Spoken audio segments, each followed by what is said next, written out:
abrir a Bíblia no Evangelho de Lucas, capítulo 5.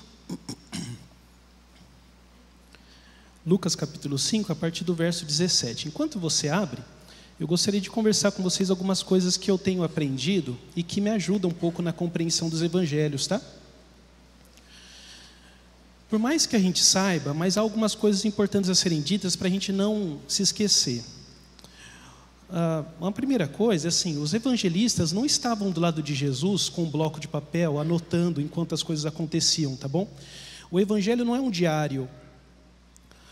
Não é um diário no sentido assim, os discípulos viviam com Jesus, à noite, quando todo mundo ia dormir, ele pegava lá e escrevia, tá bom? Não foi assim que aconteceu. Os evangelhos, eles surgiram junto com as cartas paulinas. É interessante, né? A gente acha que as cartas paulinas foram depois do evangelho, mas na verdade as cartas paulinas foram antes dos evangelhos. Elas são colocadas depois na Bíblia, mas na verdade a organização delas é que elas são antes. Paulo escreveu suas cartas antes dos evangelhos. Mas os evangelhos, eles surgem quando, se você já leu Atos dos Apóstolos, sabe? Quando os discípulos foram enviados a sair pregando, essas pregações das boas novas, que a princípio foi de uma maneira oral, né? Eles saíam nos vilarejos falando a respeito de Jesus, depois, posteriormente, foram se transformando em escrito, colecionando algumas partes essenciais da vida de Jesus. Então, os evangelhos são pregações, tá? O evangelho não é um diário, o evangelho são pregações. E elas são pregações de um momento muito interessante, porque aqui começa a acontecer, né, de onde surge o evangelho e as cartas paulinas, uma divisão dentro do judaísmo, porque os evangelistas, a comunidade evangélica,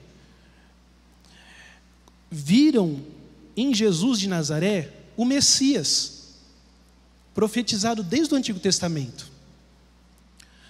Então, os evangelhos são a pregação da comunidade que queria falar, olha, aquele homem que nasceu em Nazaré, filho de José, filho de Maria, é o Cristo. E isso trouxe muitos conflitos. Nós vimos no domingo passado, o pastor Jean pregou sobre o conflito existente entre os fariseus, os escribas e Jesus, porque, querendo ou não, eles ainda desconfiavam se aquele homem de Nazaré era de fato o Messias, era de fato o Cristo. Então os evangelhos, eles são pregações que aconteceram 50, 60 anos depois do evento Jesus. Não aconteceu imediatamente. Então por isso que não são diários, mas são pregações. E aí cada parte do evangelho tem dois interesses. E eu gostaria de colocar esses dois interesses que são originais da formação dos evangelhos como um movimento para a nossa leitura. A gente podia falar sobre um movimento hermenêutico, um movimento para a sua compreensão. O primeiro movimento é assim: os evangelhos querem fazer, eu e você, todos os leitores, assim como seus primeiros ouvintes, lá atrás, o primeiro movimento, quer fazer você admirar a Jesus e reconhecer nele o Messias. É o primeiro movimento dos evangelhos. Quando você abre o evangelho ele tem uma força, tem uma galera tentando falar para você, Jesus de Nazaré é o Messias. É a primeira intenção do evangelho. Esse Messias profetizado desde o início do tempo, esse Messias que estava antes da fundação do mundo, esse Messias com o qual tudo que foi feito se fez, ele é Jesus de Nazaré. Ele é aquele homem que nasceu e cresceu na Palestina. Esse é o primeiro movimento dos evangelhos. Convencer os seus ouvintes e leitores de que Jesus é o Cristo. Interessante, quando eu era criança, eu achava que Cristo era o sobrenome de Jesus, né? Às vezes a gente fala Jesus Cristo, né? Não, Jesus, se você notar, os evangelhos, e Paulo tem muito esse cuidado, Jesus, vírgula, o Cristo. É para falar, Jesus, o homem, é o Messias. É o primeiro interesse dos evangelhos.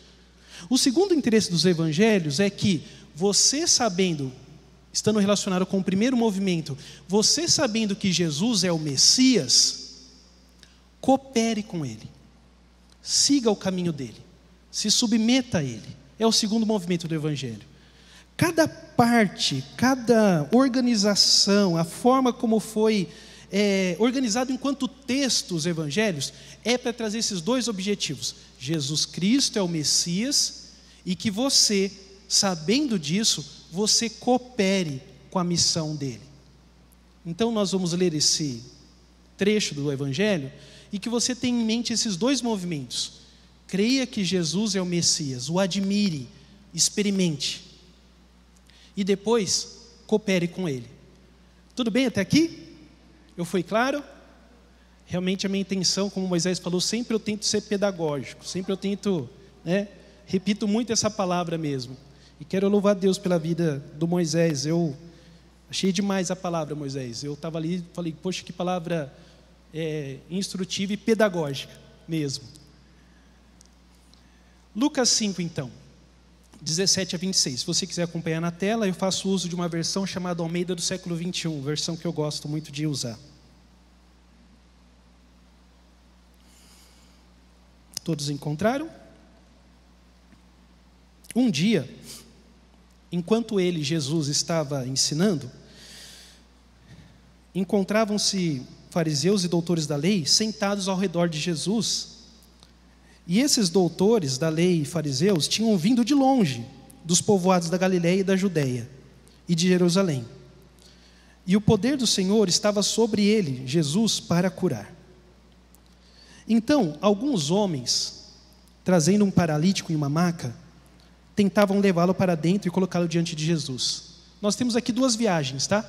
Temos os doutores da lei e fariseus que vieram de longe para ouvir Jesus, e temos uma outra viagem, de alguns homens carregando o seu amigo na maca.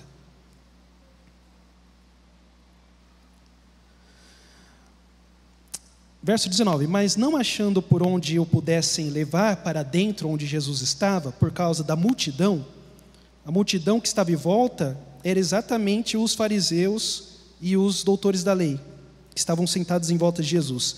Esses homens então subiram no terraço, subiram no telhado. Se você ler esse trecho no outro evangelho, o evangelho de Mateus, vão ver que esses homens, além de subir no telhado, eles destelham a casa, para do telhado descer o amigo. E o baixaram na maca por meio de uma passagem. Aqui Lucas dá uma ideia que existia uma passagem. Mateus lá fala que não, eles que criaram uma passagem. Eles arrombaram a casa, tá? E encontraram então uma passagem e desceram até o meio da multidão diante de Jesus. Jesus, vendo a fé, disse: homem, os teus pecados estão perdoados. Então os escribas e os fariseus começaram a pensar: quem que é esse que está falando blasfêmia? Quem pode perdoar os pecados a não ser Deus? Percebendo, porém, os seus pensamentos, Jesus lhe perguntou: por que pensais assim no coração?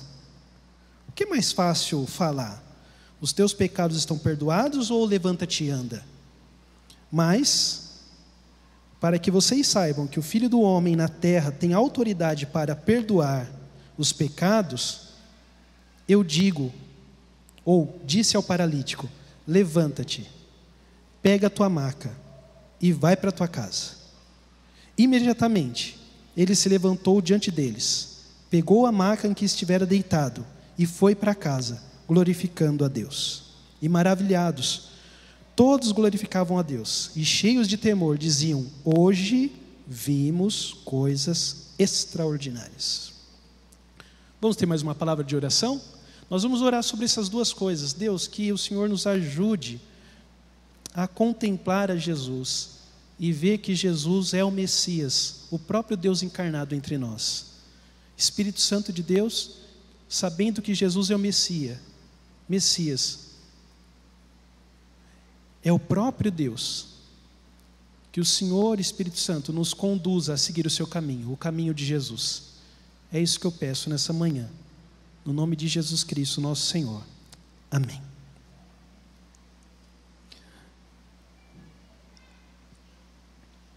Havia então um conflito em todo momento que Jesus principalmente quando Jesus cuidava dos humildes, principalmente quando Jesus dava atenção aos doentes, principalmente quando Jesus estava com os famintos, com os pobres, vinha um conflito. Foi o que aconteceu no trecho que o pastor Jean pregou, né? Jesus estava comendo com os pecadores, tchan tchan, surgem lá os fariseus. Por que come com os pecadores? Jesus está passando e colhendo espiga de milho porque os seus discípulos estavam com fome. Paraná. Por que estão fazendo isso? Jesus cura no sábado. Por que você está fazendo isso, né? E eram exatamente as pessoas que deviam saber por que ele estava fazendo isso, porque eram as pessoas que eram doutores na lei, eram os que se dedicavam a ler e entender. Esse conflito de Jesus foi anunciado muito, mas muito cedo. No Cântico de Maria, que está alguns capítulos anterior, no primeiro capítulo de Lucas, a partir do verso 40, 45, Maria fala que Deus estava, através de Jesus, dando atenção ao humilde, aos famintos. Tem um trecho também no capítulo 4 que é interessante, fala que Jesus, depois de uma viagem, volta para Nazaré, que era a sua cidade, e ele vai na sua igreja, que era uma sinagoga. Você sabe que Jesus frequentava uma igreja, não sabe, né? Jesus, desde criança, ia à igreja. Você tem aquela passagem, quando ele tinha 7, 8 anos de idade, que ele está no templo. Então, assim, os pais de Jesus levavam ele na escola dominical, na sinagoga. Jesus tinha uma igreja, tinha uma comunidade. E no capítulo 4 de Lucas, é interessante essa passagem. Jesus está lá na sua célula, na sua igreja, e de repente, o líder, o liturgista, como o Guto explicou aqui, falou assim: alguém quer ler a palavra? E Jesus levanta a mão, falou: eu posso ler? Pode ler. Então aí Jesus veio à frente, abriu o rolo, a Bíblia fala, isso está no capítulo 4 de Lucas, e Jesus abriu no capítulo 58 até 61 de Isaías. Se você está com a sua Bíblia aberta aí, você pode olhar isso, está no capítulo 4, verso 18. Na minha Bíblia está na mesma página, nem preciso abrir. Diz assim: Jesus então abriu a Bíblia, abriu o rolo, e ele lê o seguinte, ele fala assim, ó: o Espírito do Senhor está sobre mim. Essa passagem é muito bonita, né? O Espírito do Senhor está sobre mim, Isaías 58 e 61. Porque me ungiu para anunciar as boas novas aos pobres, enviou-me para proclamar libertação aos presos e restauração aos cegos, e para pôr em liberdade os oprimidos. Tá, depois que Jesus lê isso, o trecho conta de que todo mundo ficou olhando para Jesus, porque ele já tinha viajado antes, no capítulo 3 da tentação, enfim, ele já tinha viajado antes, demonstrado através de milagres e poder para aquilo que ele veio, ou seja, eu sou o Messias. Então todo mundo ficou olhando para ele, ficou um silêncio no meio da célula. E Jesus então, no meio desse silêncio, fala assim: olha, hoje se cumpriu essa palavra. Hoje se cumpriu essa palavra, eu sou o Messias. Lembra o primeiro movimento? O primeiro movimento é: Jesus é o Messias. Todo mundo que se depara com o Evangelho se depara com isso. Eu sou o Messias, eu sou. O que é interessante é que esse trecho não para aí. Eu vou andar um pouquinho, tá? Se você em casa quiser me acompanhar, vou vir para cá um pouquinho. Esse trecho fala que depois que ele fez isso,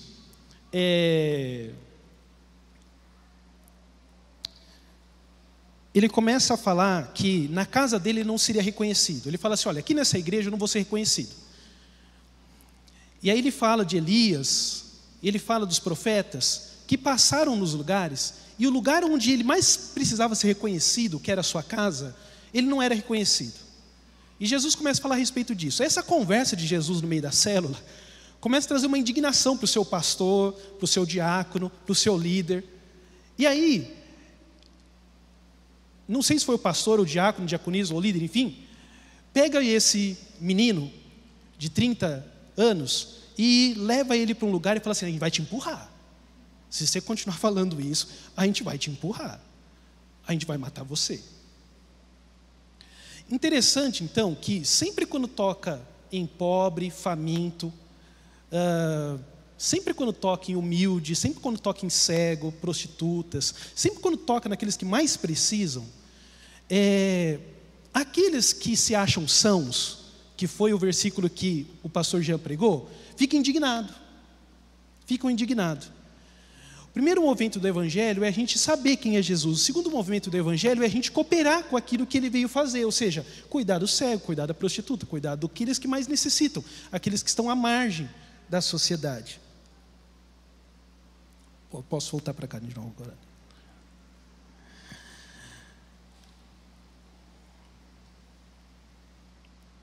O Evangelho, meus irmãos, é a gente então aprender a admirar Jesus e se submeter ao seu caminho. Interessante que esse trecho acaba assim, e aí, Jesus é empurrado ou não? Não é nesse momento que ele não morre aqui. Fala que Jesus, acho que só dá um solavanco, sim, não fala isso aqui, tá? Mas fala que Jesus passou no meio deles e foi embora. E o trecho termina no verso 30 falando, e ele continuou seguindo o seu caminho. Ele continuou seguindo o seu caminho. Jesus continuou fazendo o que ele veio para fazer. Mesmo os seus não o recebendo, como diz o Evangelho de João. Ele veio para os seus, mas os seus não o receberam. E interessante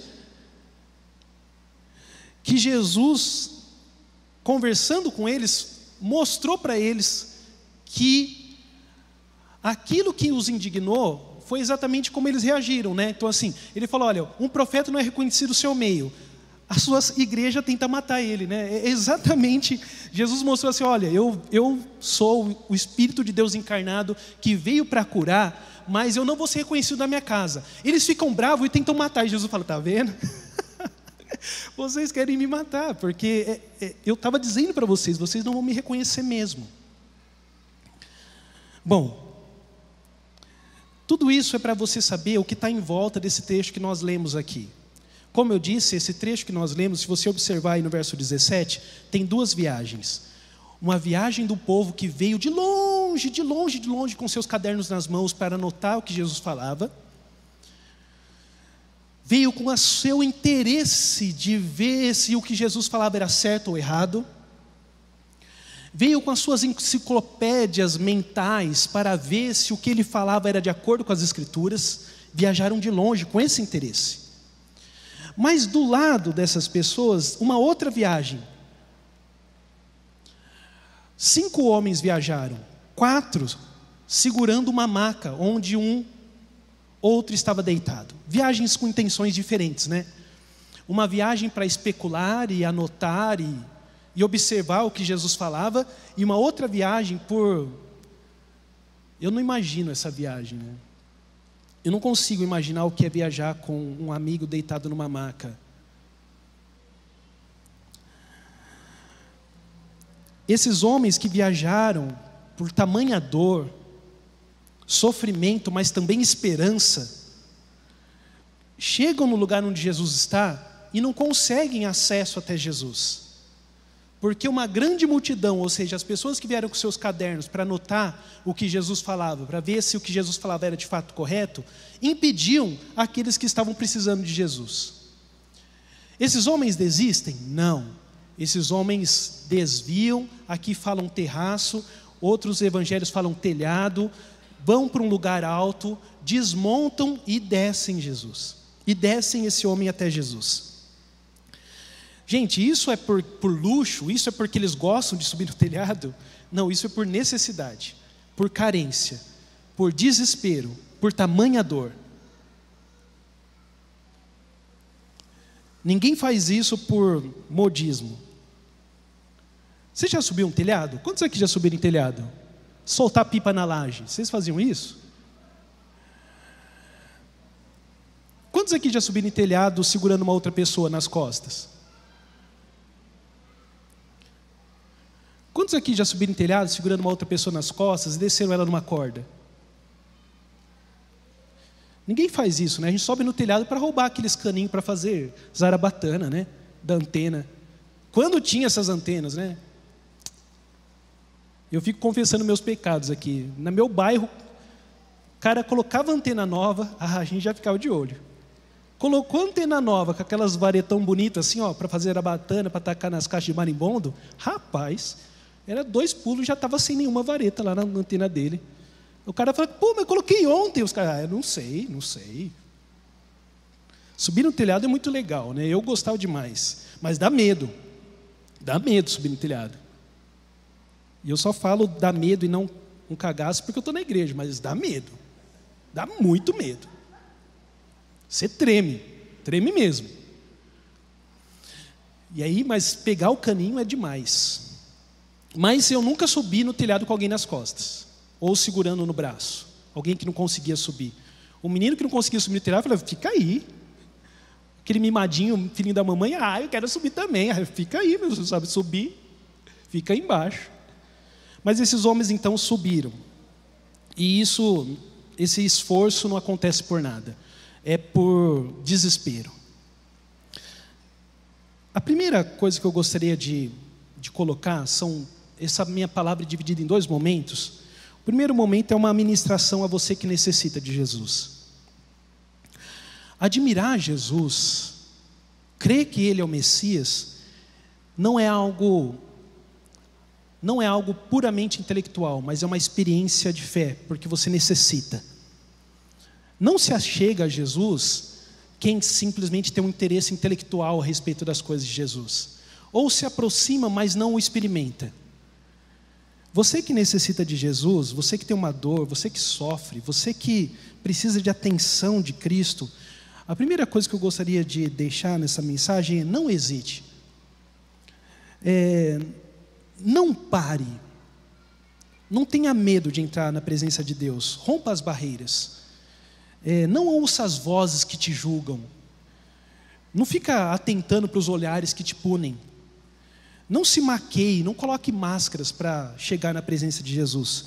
Mas supere a multidão. E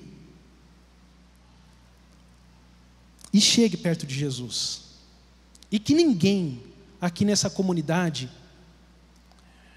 impeça com você, com o olhar ou com falas malditas, de você se aproximar de Jesus Cristo. E que ninguém te desanime nessa busca de você chegar a Jesus. Mas que o seu desespero não te faça parar. Se você está cansado, se você está envergonhado, se você está carregado, se você está aflito, se você está com vergonha porque sabe que é um pecador, sabe que você não é um merecedor, não é merecedora do amor de Cristo, venha, você está na lógica correta. Porque aqueles que se acham merecedores não precisam de médico.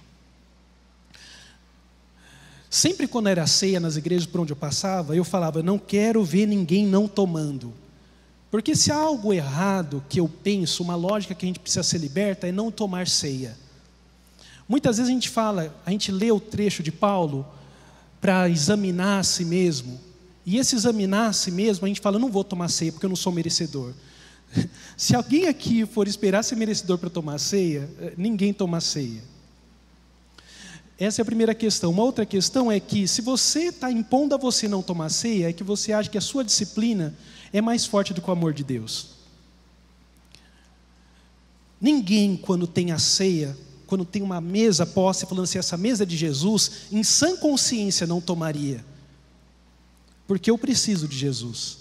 E você precisa de Jesus. Você não pode fazer a gestão da sua necessidade de Jesus. Você não pode fazer a economia da sua necessidade de Jesus. Você precisa vir desesperadamente, porque nós carecemos de Jesus. Nós precisamos de Jesus. Que nada aqui, que essa arquitetura, que essa forma, que essas pessoas bonitas, que a forma como a gente se veste, te impeça de vir a Jesus. Porque se há uma igreja que impede o acesso de Jesus, essa igreja não é a igreja do Senhor. Se há uma multidão que impede, que atrapalha, que é um empecilho, que é um obstáculo, aqueles que mais necessitam chegar perto de Jesus, que viajam, que driblam os obstáculos, essa igreja não é uma igreja do Senhor. Porque, se eu pudesse dar um título para essa mensagem, eu estaria falando sobre o Jesus acessível. O Jesus acessível. O Jesus da acessibilidade. Sabe por quê, meus irmãos? E agora eu queria passar para um segundo momento da nossa mensagem. Porque há barreiras físicas, né? há barreiras econômicas, há barreiras raciais, há barreiras sexistas, há barreiras sociais que aprisionam e impedem, muitas vezes, a gente se chegar a Jesus Cristo. Não muito tempo atrás, eu não poderia estar aqui. Um homem negro não poderia entrar numa igreja protestante. Há algum tempo atrás, as mulheres não poderiam estar aqui. Na sinagoga de Jesus não havia mulheres. E a igreja foi aprendendo a romper esses obstáculos na força do Evangelho. A cada vez mais entender que Jesus é um Jesus acessível a todos.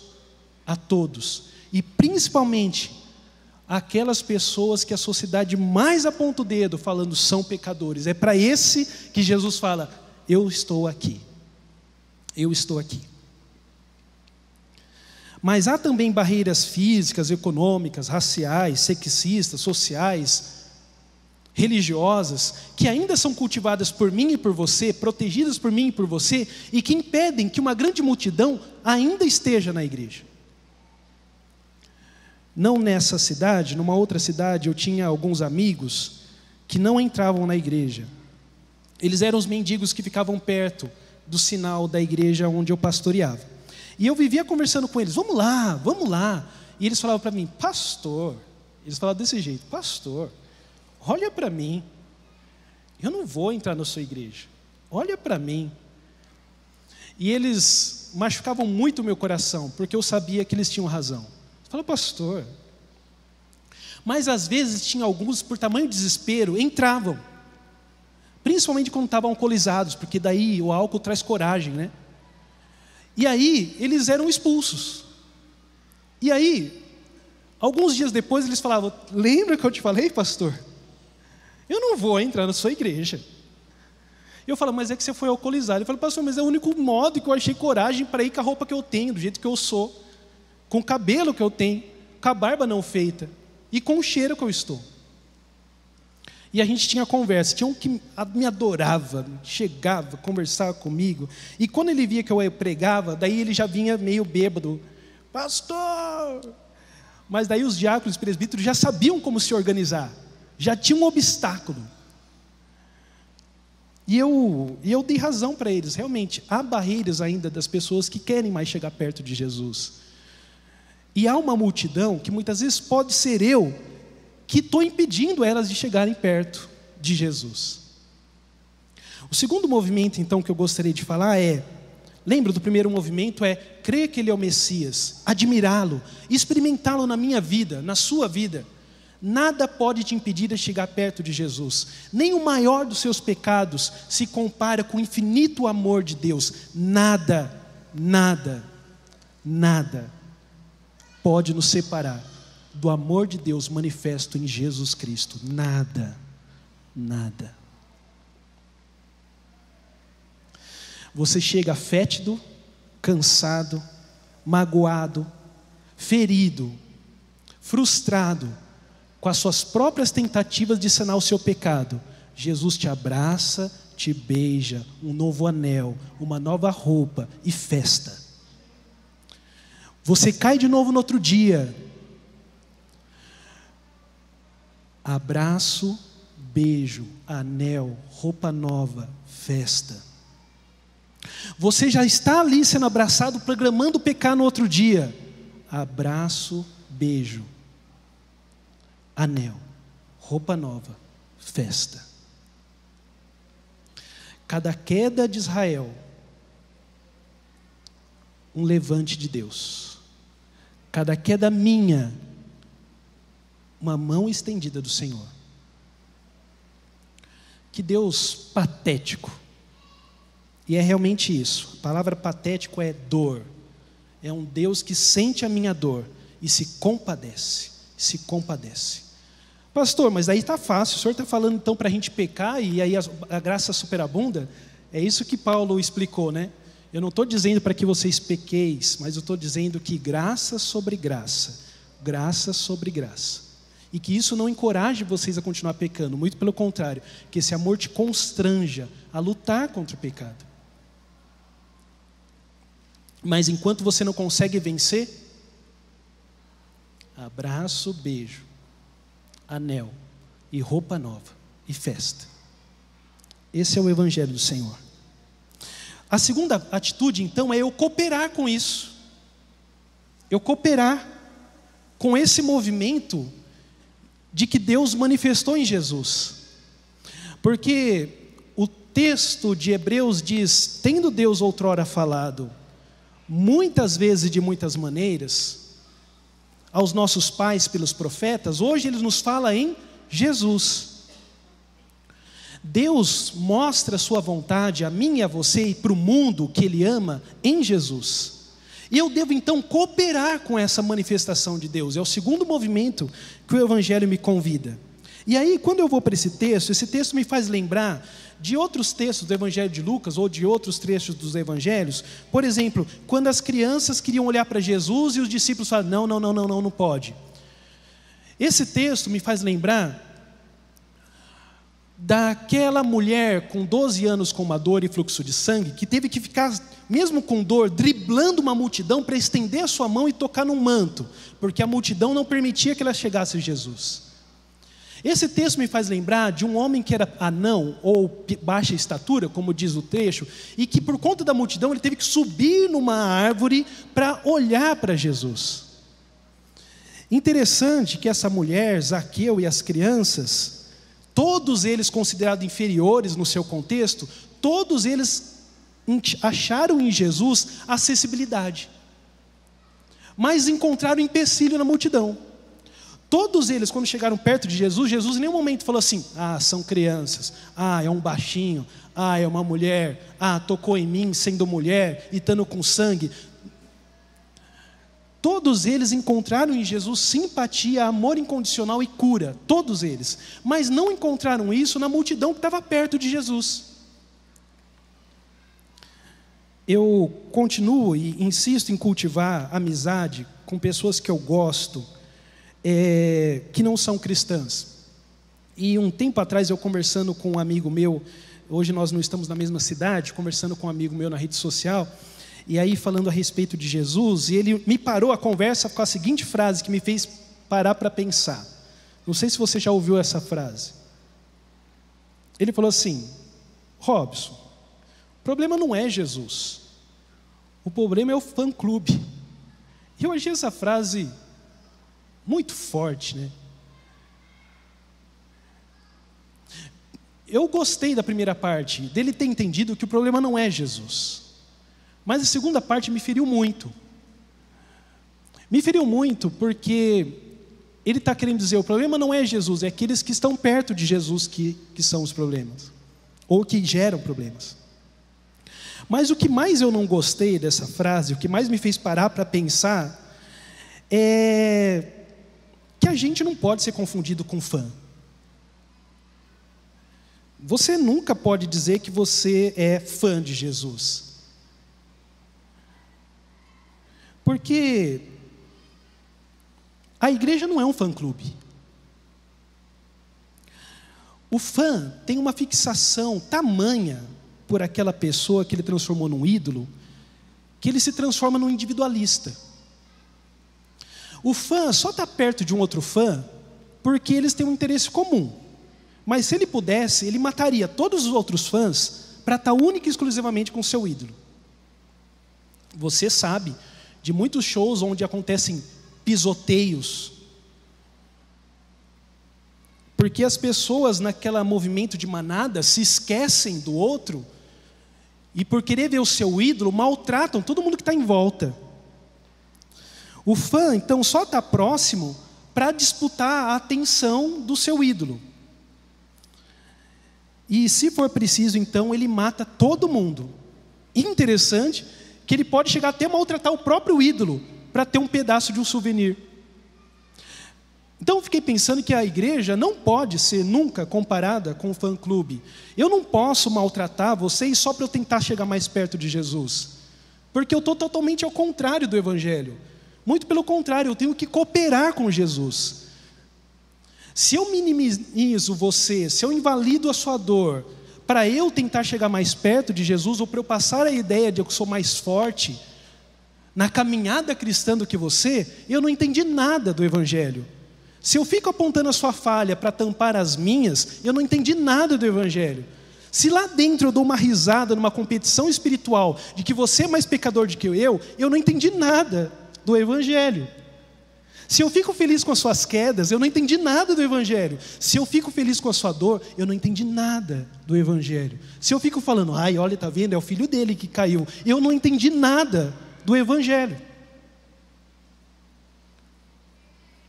Porque o Evangelho é a partilha de Cristo que foi partido por nós. O Evangelho é eu pegar um pedaço de Cristo, com a ilustração da ceia, e oferecer para aquele que precisa. Mas eu também preciso, pastor. Mas sabe, na caminhada sempre tem alguém que precisa mais do que eu, que viajou milhas segurando uma outra pessoa numa maca, e que não pode subir no telhado, enquanto eu estou belo e formoso sentado na poltrona da frente. A igreja precisa aprender a abrir alas para aqueles que precisam mais. Porque, meus irmãos, vamos pensar se fosse diferente. Sempre eu gosto de ler a Bíblia de uma maneira diferente. Se quando as crianças falassem assim, nós queremos ver Jesus, os discípulos pegassem ela nos ombros e erguessem e falassem, olha, está vendo lá? É Jesus, eu vou levar você lá.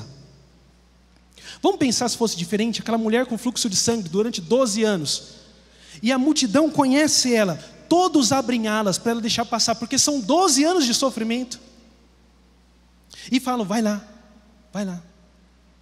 por favor, Jesus, olha aqui. Vamos pensar diferente. Todos sabiam que Zaqueu era publicano com uma vida detonada. Se alguns fizessem cadeirinha para erguê-los para ele ver Jesus, fala, Jesus, tem um meu amigo aqui que necessita. Isso é ser igreja que compreendeu o Evangelho. E não dar de ombro, afastar as pessoas que mais necessitam de Jesus.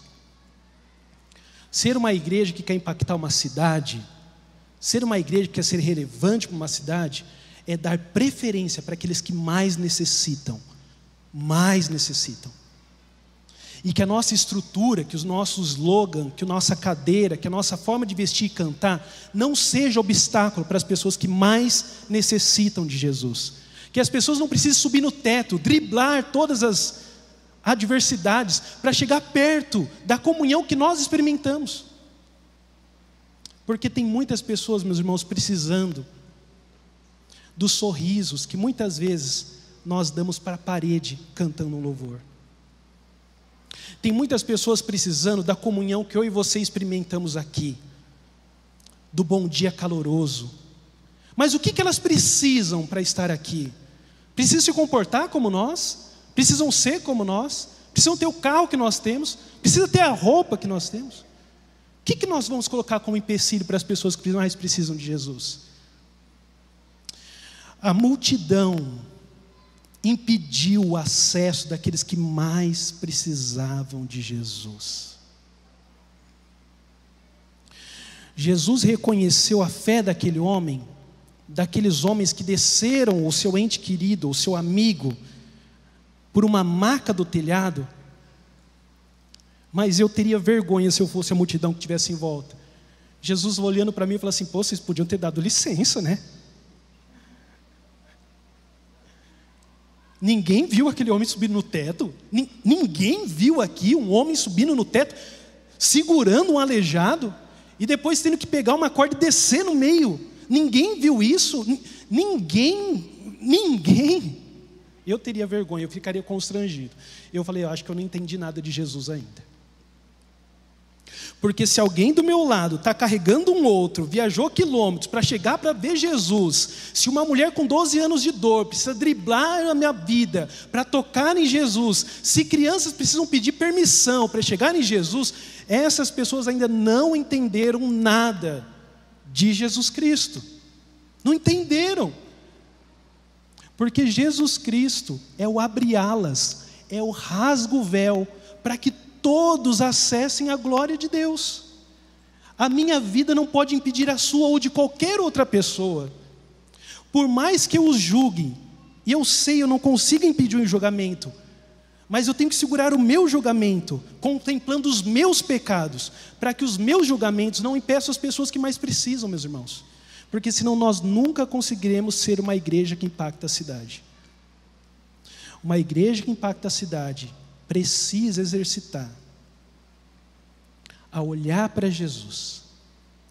Olhar para esse Jesus que te perdoa todos os dias. Todos os dias. E que morreu numa cruz por você. E que essa alegria seja tamanha que você traga todos os esfarrapados da sociedade para conhecer a Jesus Cristo. Isso é o Evangelho. Que a alegria que eu tive de ser perdoado me motive a sair buscando todos os devedores e falando: há cura, há salvação, há libertação. E eu saia falando para os pobres, eu saia falando para os presos, eu saia falando para os oprimidos, eu saia falando para todos aqueles que são oprimidos nessa sociedade hoje, de que há salvação em Jesus Cristo. O Espírito de Deus está sobre nós, e aí sim nós vamos ser como Jesus foi. Ao experimentar Jesus, leve um pouco de Jesus.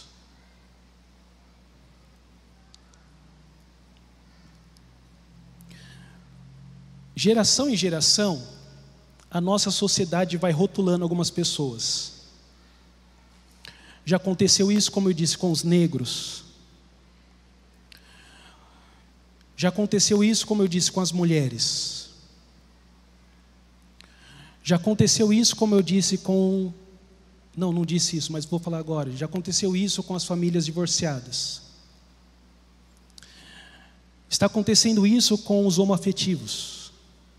E sempre a sociedade vai gerar uma personalidade a ser afastada de Jesus.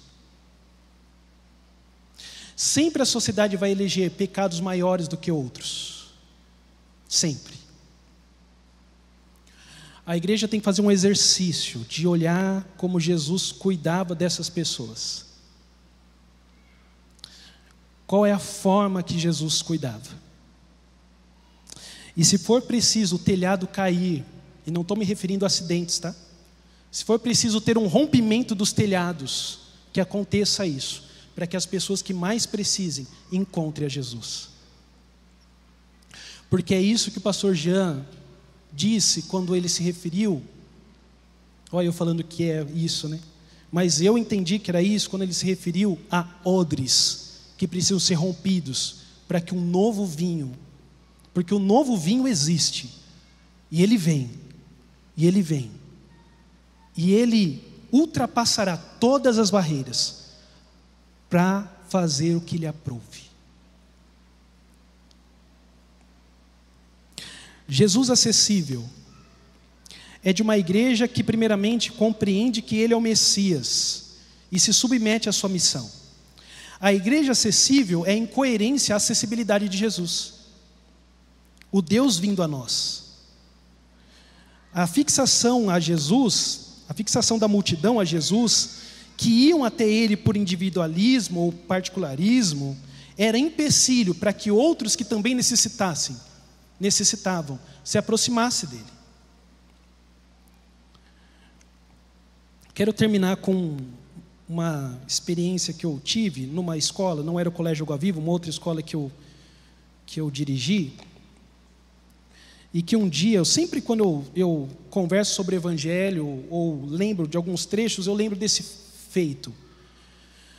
Uma criança, 3º ou 4º ano, ficou hospitalizada, constatou leucemia, e foi uma batalha para aquela família. E aí a professora, a coordenação, e eu mesmo, a criança faltou um dia, faltou 2 dias, mas aí ficou certo que aquela criança não voltaria mais para a escola. E naquela época não tinha todas as formas remotas que o Colégio Água Viva tem, acesso em casa, plataformas, enfim, né? Não tinha isso. Então a coordenação preparava todos os dias um material, algumas vezes nós íamos até o hospital para oferecer o que nós chamamos de pedagogia hospitalar.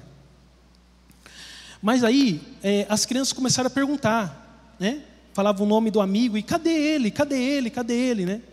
E aí um dia nós tivemos que fazer um momento com as crianças para contar para elas que o amigo não voltaria mais e que estava doente.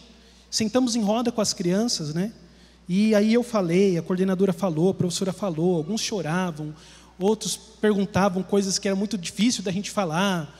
É câncer, né? E a gente falava, então, a gente não quer falar a respeito de enfermidade e de morte com as crianças, né? Sempre é muito delicado a respeito disso.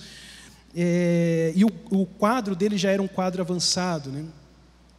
Bom, depois que conversamos, a professora pegou e falou assim: alguém aqui quer orar pelo amigo? E aí, um menino, lembro até hoje, pegou, levantou a mão e falou: eu quero orar. E a oração desse menino foi assim, meus irmãos. Eu vou tentar repetir o que eu lembro, mas foi mais ou menos assim. Papai do céu, o Senhor sabe o que eu te pedi nessa manhã, mas eu quero te falar, esquece, meu amigo precisa mais. Eu abri o olho e eu falei, alguém que consegue pedir para Deus para esquecer o seu pedido porque um outro precisa mais, entendeu o Evangelho, sabe? Sabe, meus irmãos, tem pessoas que precisam mais do que eu e você, precisam bem mais. E a graça que eu e você já alcançamos em Deus, a leveza que nós temos de cantar cânticos, a alegria que nós temos, a tranquilidade que nós temos de entrar na presença de Deus, a gente não pode impor ao contrário para as pessoas que mais necessitam. Tem que ser ao contrário. E se a minha busca a Jesus está sendo entendido como uma competição, onde eu estou deixando pessoas para trás, eu tenho que parar, estender a mão e puxar as pessoas na frente. Elas primeiro e não eu. Sabe os meus pedidos? Deus esquece, tem pessoas precisando mais. Tem pessoas que acordaram hoje sem saber o que comer. E eu vou ficar com mimimi nas minhas orações, eu preciso ter uma outra postura diante desse Deus. Tem pessoas que precisam mais, e se um dia elas chegarem a bater na porta da minha vida, ou bater na porta da nossa igreja, que tudo aqui favoreça que elas cheguem perto de Jesus. Tudo aqui. Porque senão a gente não está no caminho de Cristo, que foi morto por amar esse mundo. E que sempre repetia, pobre, viúva, mendigo, doente, sempre. Que Deus nos abençoe, meus irmãos. Que você primeiramente então experimente esse Deus que nunca, nunca, nunca, nunca vai lhe apontar o dedo. Que primeiramente você experimente esse Deus.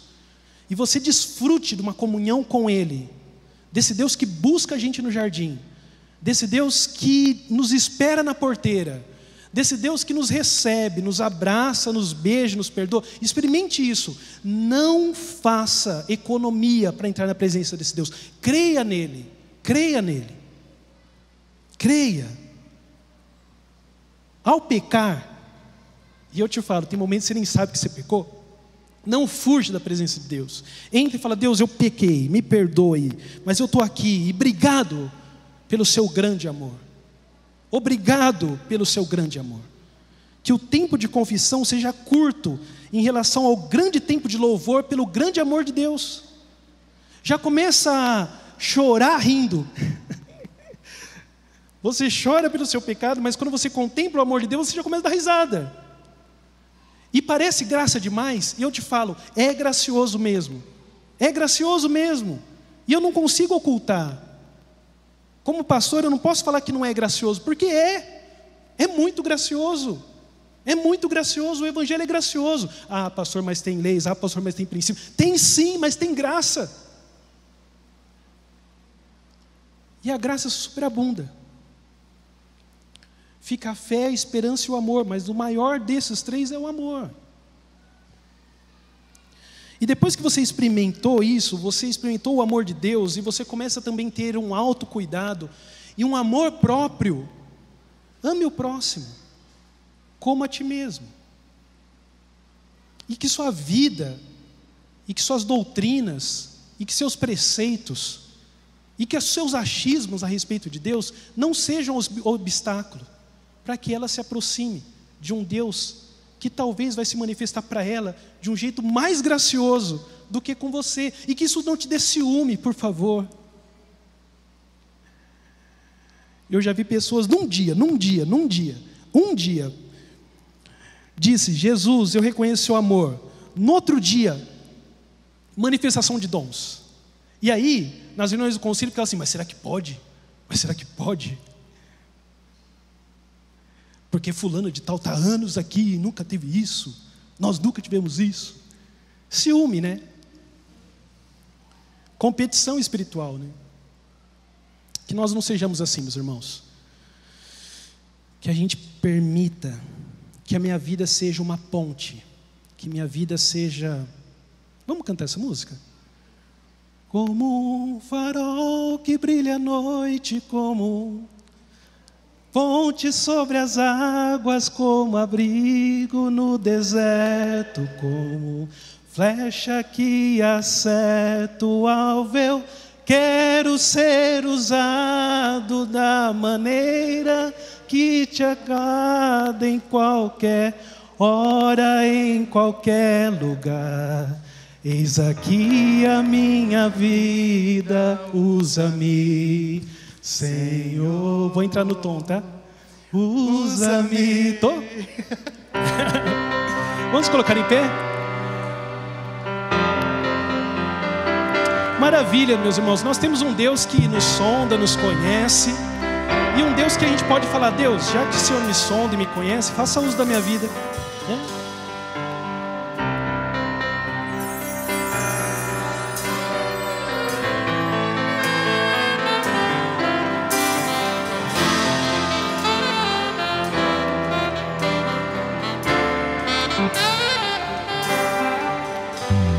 Sonda-me, Senhor, e me conhece. Quebranta o meu coração, transforma-me conforme a tua palavra, e enche-me até que em mim se ache só a ti.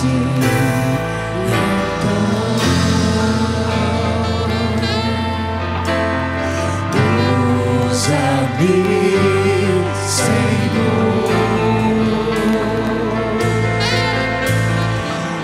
usa-me como um farol que brilha à noite, como ponte sobre as águas, como abrigo no deserto, como flecha que acerta o alvo. Quero ser usado da maneira que te agrade, em qualquer hora, em qualquer lugar. Eis aqui a minha vida, usa-me, Senhor, usa-me.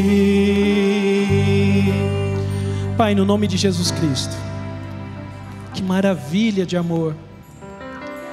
O Senhor me recebeu, Deus, sendo eu pecador, me amou. Pai, que maravilha de amor é esse? Os meus pecados estão diante de mim todos os dias, mas o seu amor é grande. E que fala que eu sou filho, fala que eu sou querido, fala que eu sou salvo, fala que eu sou herdeiro. Pai, que amor maravilhoso é esse? Porque enquanto eu sinto o cheiro fétido do meu pecado, eu vejo a glória manifesta na cruz. Que amor é esse? Pai, somos pecadores. Confessamos aqui o nosso pecado. Não por comodismo, mas confessamos que somos pecadores. Somos pecadores. Tentamos, ó Deus, tentamos, mas não conseguimos. Porque nós precisamos, carecemos da manifestação da graça. Nós precisamos que o Senhor nos liberte do pecado. Nós não conseguimos nos livrar sozinhos, Deus. Não há instrumentos, não há exercícios espirituais que me livre do meu pecado. Eu necessito da manifestação da sua graça e libertação, quebrando as correntes e as cadeias que há em mim. Eu preciso disso. E essa libertação é o seu grande amor. É o seu grande amor. Mas Pai, em meio a esse processo, porque é um processo, não é um dia, é um processo, é uma caminhada de humilhação elevante. Há do meu lado outras pessoas também que estão nos seus processos. Pai, que eu não minimize, que eu não invalide, que eu não julgue o processo delas, porque eu tenho os meus. Mas que eu os chame de irmãos, que eu os considere como companheiros, que eu os considere como parceiros, amigos, que eu também favoreça na caminhada dela, assim como eu preciso de pessoas que favoreçam na minha caminhada. Pai, que eu seja um instrumento do Senhor para dar acesso ao Cristo acessível. Que eu possa, Deus, com o meu olhar, com o meu ouvir, com o meu falar, motivar as pessoas a se aproximarem do Senhor, e não falas do tipo, não sei, o seu pecado, você precisa. Não, Deus, mas que no nome de Jesus que eu fale, venha, Deus me curou, Deus me ama, e esse mesmo Deus ama você. Que seja isso a manifestação do nosso olhar, Deus, ao andar para o Marília. Que todos que trabalham comigo, que todos que trabalham com os meus irmãos, que convivem conosco no nosso cotidiano, sintam-se motivados a procurar o Senhor através da vida manifesta na nossa vida. É isso que eu peço ao Senhor, Deus. Obrigado pelo seu grande perdão. Obrigado porque o Senhor é um Cristo acessível. Que o Senhor nos possibilite a ter acessibilidade nas nossas atitudes. É isso que eu te peço no nome de Jesus. Amém.